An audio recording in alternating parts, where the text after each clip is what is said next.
Hello everyone, welcome back to my channel. আজকে এই 3.5 মিনিটের ভিডিওটিতে আমি শেয়ার করতে চলেছি একেবারে ম্যাজিক একটা recipe. No steam, no bake, no egg, তবুও টেস্টে একদম দোকানের মতো সফট ক্রিমি ক্যারামেল কাস্টার্ড। অনেকেই ভাবেন যে ক্যারামেল কাস্টার্ড মানে স্টিম করতে হবে, ওভেন লাগবে, না হলে ডিম তো দরকারই। কিন্তু না, এই রেসিপিটা eggless, no oven, no steam, তাও আবার মাত্র কয়েকটা সাধারণ রেসিপি উপকরণ দিয়েই একেবারে পারফেক্ট টেক্সচারে বানানো যায়। তো চলুন দেখা যাক এখানে কী কী ইনগ্রিডিয়েন্টস লাগছে। চিনি ক্যারামেল লেয়ারের জন্যে, ফুল ক্রিম দুধ, কাস্টার্ড পাউডার লাগছে, আমুল মিল্ক মেড বা মিঠাই মেড, আর ভ্যানিলা এসেন্স। প্রথমে আমি গ্যাস অন করে একটা ননস্টিক কড়া বসিয়ে দিয়েছি এবং তাতে পরিমাণ মতো চিনি দিয়ে তাতে অল্প পরিমাণ জল, আর যাতে এই ক্যারামেলটা একদম ঘন হয়ে বসে না যায় তার জন্য কয়েক ফোঁটা লেবুর রস দিয়ে দিয়েছি।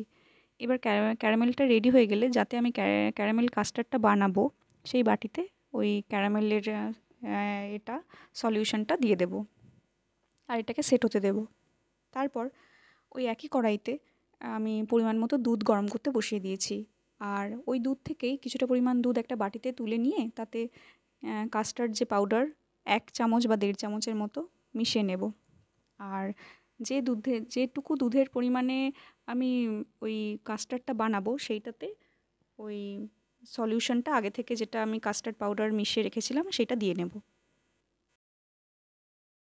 তারপর ওই দুধে একে একে মিল্ক মেড, চিনি, ভ্যানিলা এসেন্স দিয়ে ডিজায়ার্ড কনসিস্টেন্সি পর্যন্ত নাড়াতে থাকবো দুধটাকে। ঘন হয়ে আসলে তারপরে আগে থেকে যে বাটিতে আমি ক্যারামেলটা সেট করেছিলাম ওই বাটির উপরেই ওই দুধের মিশ্রণটা দিয়ে দেব, আর এটাকে ফ্রিজে সেট হতে দেব 4 থেকে 5 ঘন্টা।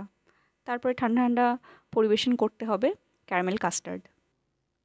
এই রেসিপিটা বানাতে বেশি সময় লাগে না, প্রায় 15-20 মিনিটের মতো সময় লাগে। আর মেইন যেটাতে বেশি সময় লাগে সেটা হচ্ছে এটাকে ফ্রিজে সেট হতে দিতে হয় 4 থেকে 5 ঘন্টা। ব্যাস, তাহলেই আপনি বাড়িতে এই সুন্দর রেসিপিটা বানিয়ে খেতে পারবেন। এবার সেই সোনালি মুহূর্ত, ডিমোল্ড করার পালা। ফ্রিজ থেকে ঠান্ডা ঠান্ডা কাস্টার্ডটা বের করলাম। এবার এটা একটা প্লেটে নিয়ে কাঁচের বাটিটা উল্টে দিলাম, তারপর একটু ধৈর্য ধরতে হবে। টুপ করে পড়লো পুরোটা, একদম দোকানের মতো সেট, মোলায়েম টেক্সচার, আর ওপরে সেই ক্যারামেলের গোল্ডেন গ্লস।